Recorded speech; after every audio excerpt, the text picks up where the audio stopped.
The United States of America recently confirmed they're going to allow the delivery of F-16 fighter jets from Denmark and the Netherlands to the Ukrainian Air Force, ending months of will they, won't they speculation and just downright teasing. So news agencies around the world are going bonkers with predictions about how these F-16s will either turn the tide of the war in Ukraine or they're not going to make a difference at all. So in this video, hopefully we can try to untangle some of that confusion. The F-16 is a multi-role 4th generation fighter jet that's formed the backbone of Western air forces since the 1980s, with 4,600 aircraft produced and 2,100 in use by 20 different countries. The F-16 is the most widely operated fighter in the entire world. Along with donations of jets from other NATO allies, Ukraine will start to receive dozens of F-16s by the end of 2023, with many more to come in 2024. The West has held off on delivering Western aircraft to Ukraine for 2 reasons. First, there were potential fears that Russia would view the transfer as a serious escalation, leading to retaliation against the United States. And second, there were some US officials that believed learning to fly and logistically support the technologically advanced F-16 might be more difficult and time-consuming than it was actually worth. Exact numbers are difficult to come by, but it appears that Denmark will send 6 F-16s this year, and from what I could dig up, it looks like they'll eventually send a total of 19. The Netherlands, on the other hand, has a total of 42 F-16s in their inventory, but it's unclear yet how many of them will be sent. The first thing you need to know is how the Ukrainian Air Force has fared so far in the war with what they've had. As a former Soviet state, Ukraine's Air Force originally inherited a lot of Russian-designed aircraft when they became independent in 1991. What exactly leads you to believe the Soviets were involved? Well, Their go-to fighter jets for decades were the older versions of the MiG-29 Fulcrum and the Su-27 Flanker. Best estimates show Ukraine had around 50 MiG-29s and 24 Su-27s, which isn't a lot to go up against the reported 900 tactical aircraft Russia had in their aerospace forces, also known as the VKS.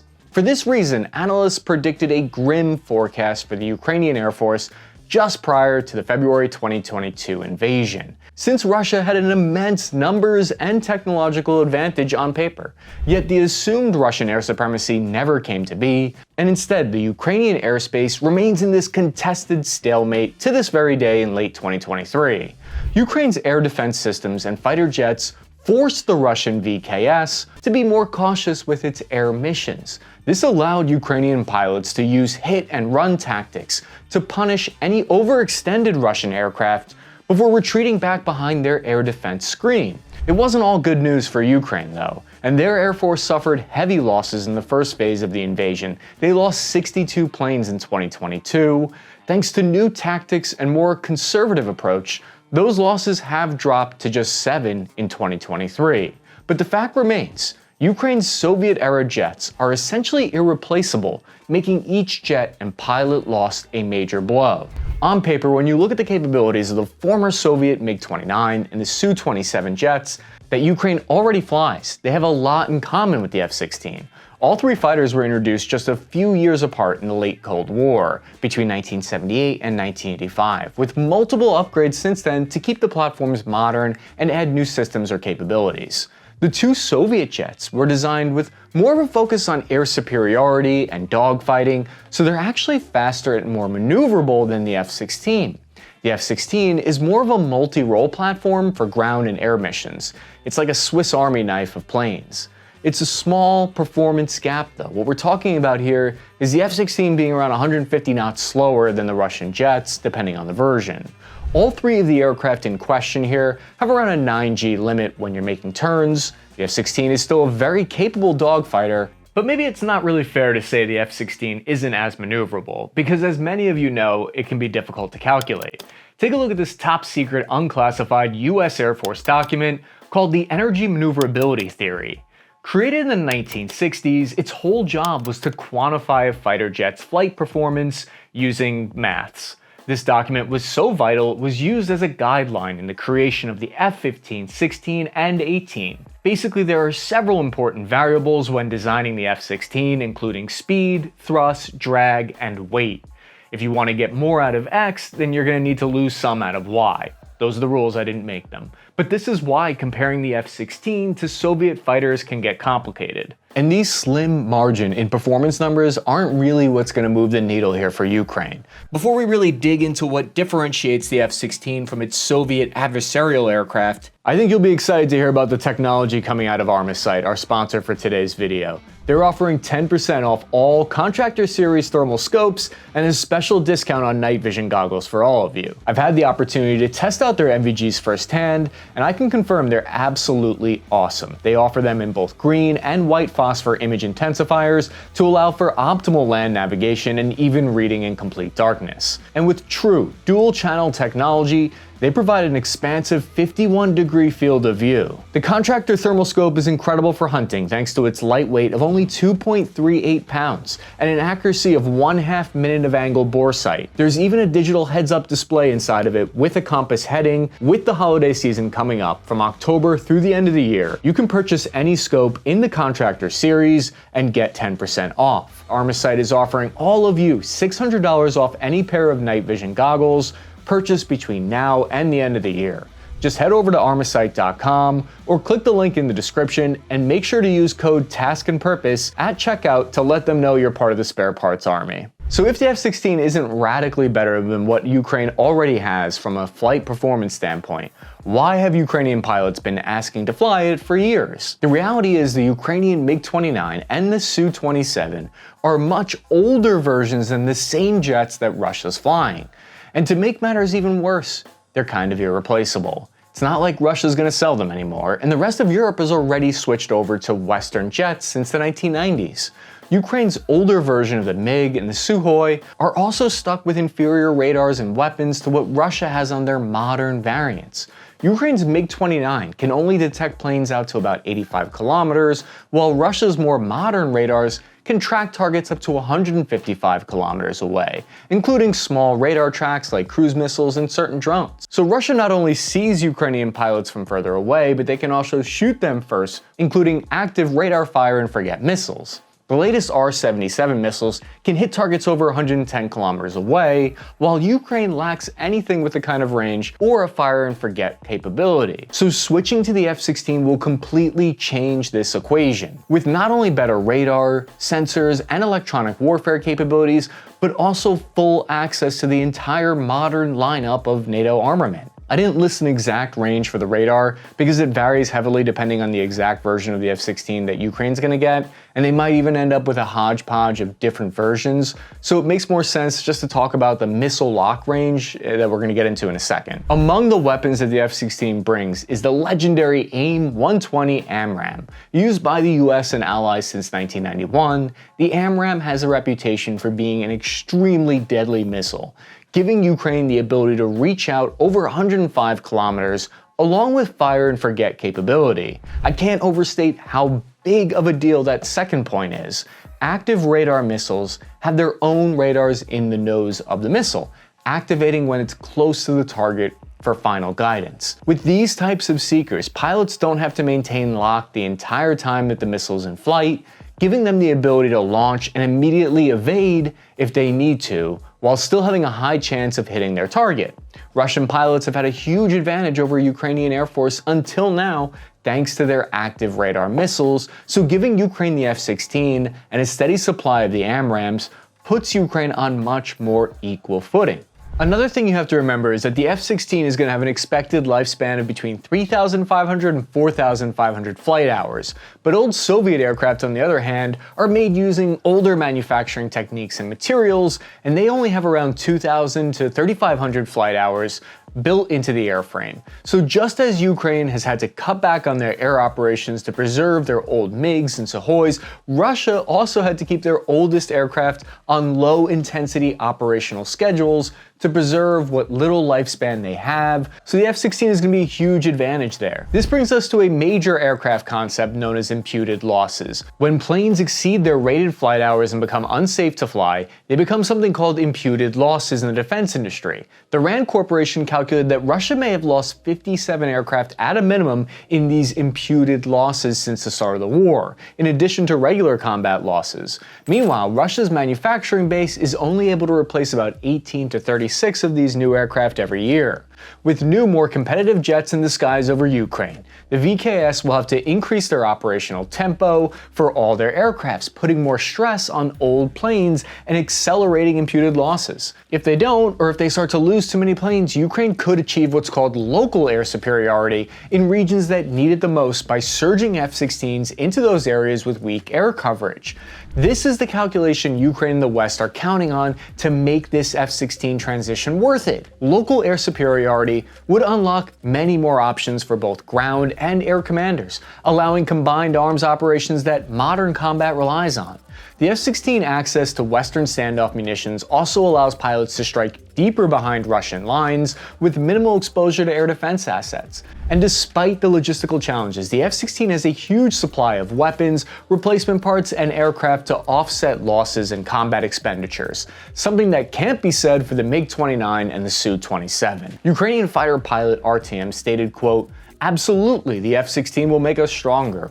Right now, even when we operate, with what's available, being outnumbered and outdated in terms of technology, we still manage.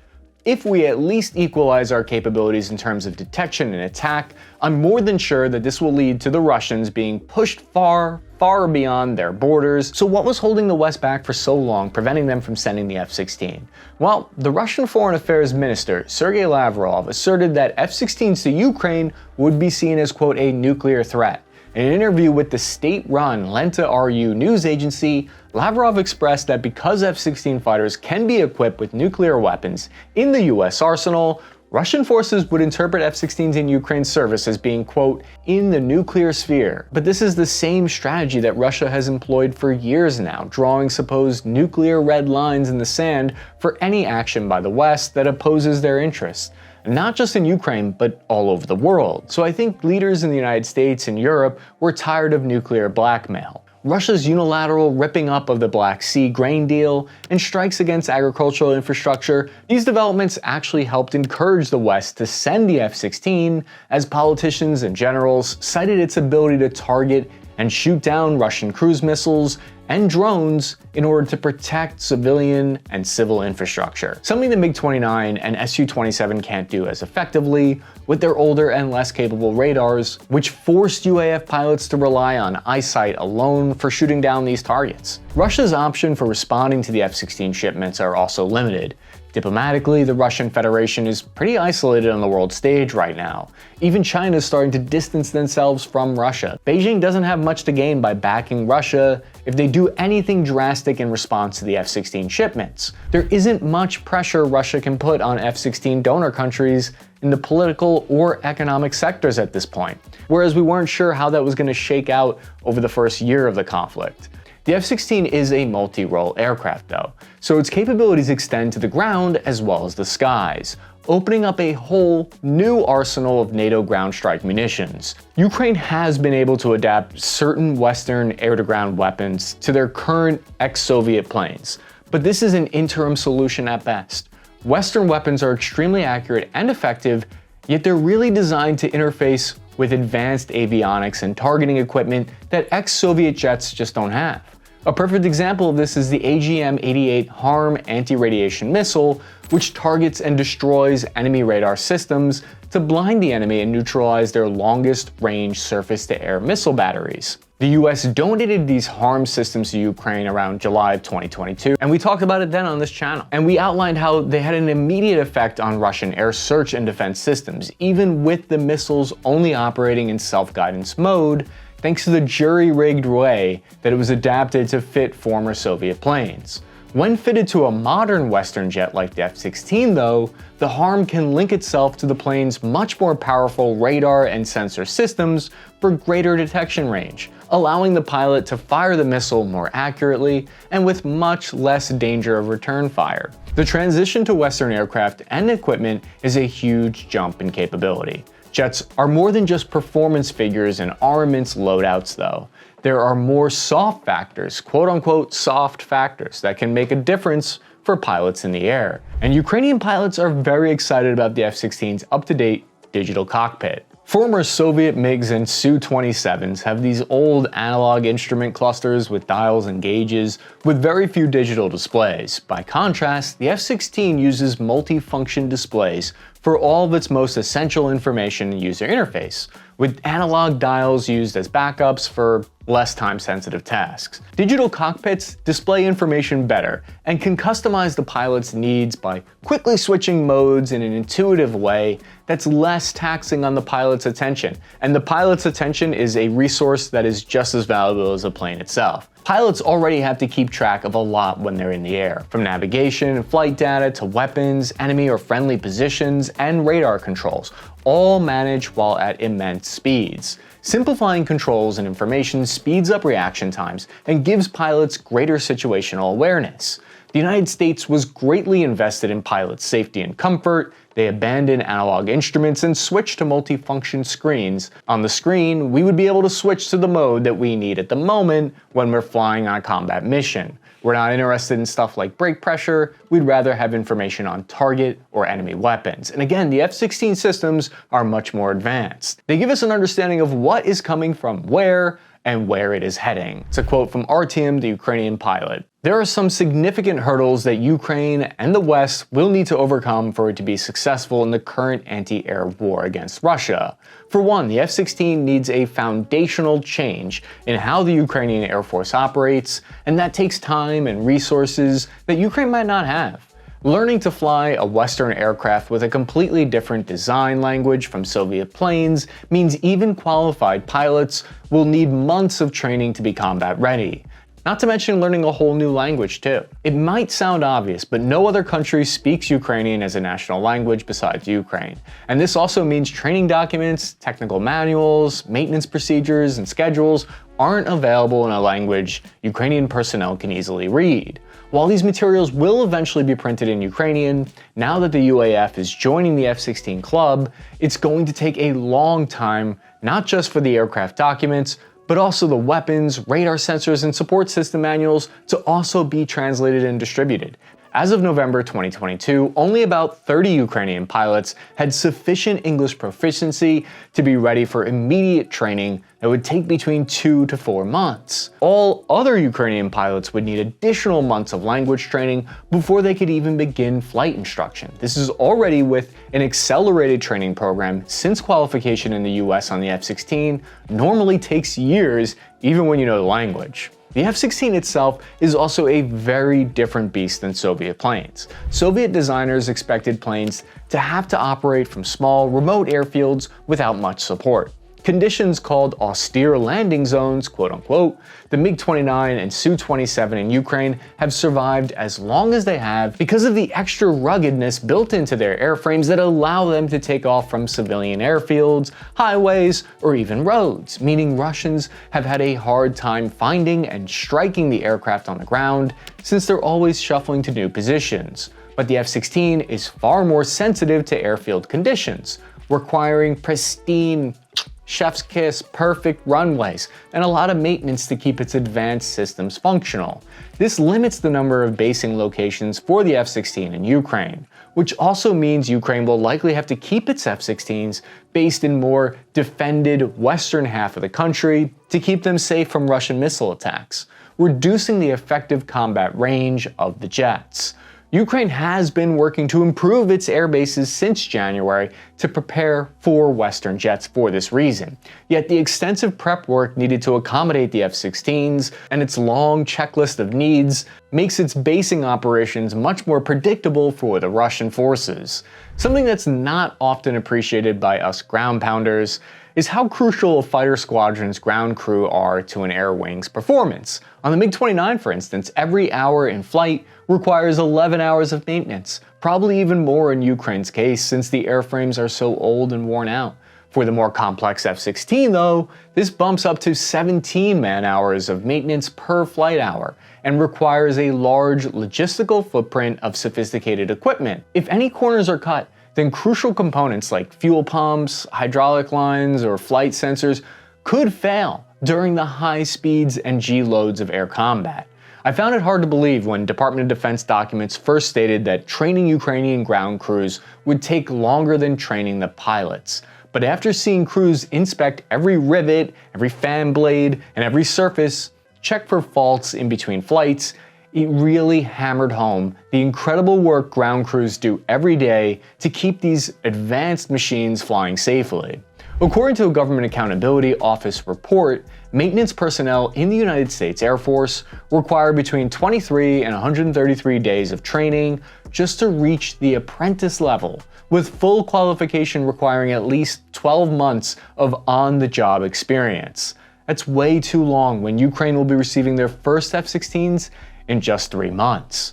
Without enough trained ground crews to maintain the fighters, it's almost as bad as not getting new fighters at all. The US has started training pilots and ground crews at Morris Air National Guard Base in Arizona, but this is really for long-term support of Ukraine's Air Force. For the short term, Congress has floated the idea of contract maintenance personnel to get Ukraine's F-16 fleet off the ground. While the US hasn't announced any contract personnel yet, it's a safe bet that the idea will be approved, since a squadron of F-16s sitting on the ground for a year, just begging for a Russian missile strike, doesn't seem like a wise investment. So we've actually seen a lot of reports about how defense companies are setting up shop inside Ukraine because there isn't really another way around this. They need to get people on the ground for maintenance purposes. This strategy isn't without its own risks though. It exposes non-Ukrainian nationals to the risk of Russian attacks, and it opens up a whole can of international worms. There's also the cost factor to consider. Every AMRAAM fired costs $1.8 million per missile to produce. Western leaders have publicly commented and recommended to support those costs for Ukraine as long as it takes to force Russia back. But the Russian strategy of prolonging the war, despite their lack of progress, seems to be banking on this idea of Western support drying up. Several Russian influence operations have already been intercepted in the United States and other allied nations seeking to erode public support for Ukraine, often by misrepresenting aid packages to Ukraine as direct cash payments to a corrupt government. But the reality is, most of the military aid sent to Ukraine is actually surplus equipment that the United States and other NATO countries were on the verge of getting rid of anyway. Monetary values are usually quotes of how much the government purchased that equipment for, not actually direct finance transfers to Ukraine's government. In the case of the F-16, Western countries are willing to donate their F-16s to Ukraine since they're replacing the old fighter with new F-35s anyway. If anything, the donations save some of those countries money by removing the complexities of decommissioning the aircraft. Yes, believe it or not, it's expensive to decommission and destroy old equipment. Former UK Air Marshal Greg Bagwell stated, quote, "The F-16 is slowly becoming surplus because of the F-35 orders." The United States, Denmark, and the Netherlands all deciding to send the F-16 basically ensures that they're going to support Ukraine for the long haul. Ukrainian fighter, codenamed Ace, who had been one of the most urgent voices for transferring F-16s to Ukraine, relayed this difficult situation of the UAF pilots when he said, quote, "Our biggest enemy is Russia's Su-35 fighter jets. We know positions of Russian air defenses. We know their ranges. It's quite predictable. So we can calculate how long we can stay inside their zone. But in the case of fighter jets, they're mobile, and they know when we're flying to the front lines. So in large part, Ukraine wants more fighter jets so they can protect their armored ground assaults and regain lost territory. Ukrainian troops have pointed out that NATO tactics in general require air superiority, which is a luxury they haven't had throughout the war. Militarily, Russia will most likely try to destroy F-16s on the ground by targeting the upgraded air bases that they need to stay airworthy. Even though the F-16 is going to have a long lead time before Ukraine can fly full squadrons, starting the process now ensures that Ukraine will have access to hundreds of F-16s down the road, even if the F-16 doesn't shoot down an enemy plane for months. Just the fact that they're flying could force Russia to make difficult choices between preserving old airframes or keeping the skies over Ukraine contested. I'm your average infantryman, Cappy. I hope you found something valuable in this video. If you did, please consider hitting the like button and check out one of these new videos that we just made. I'll see you guys again in a couple of days.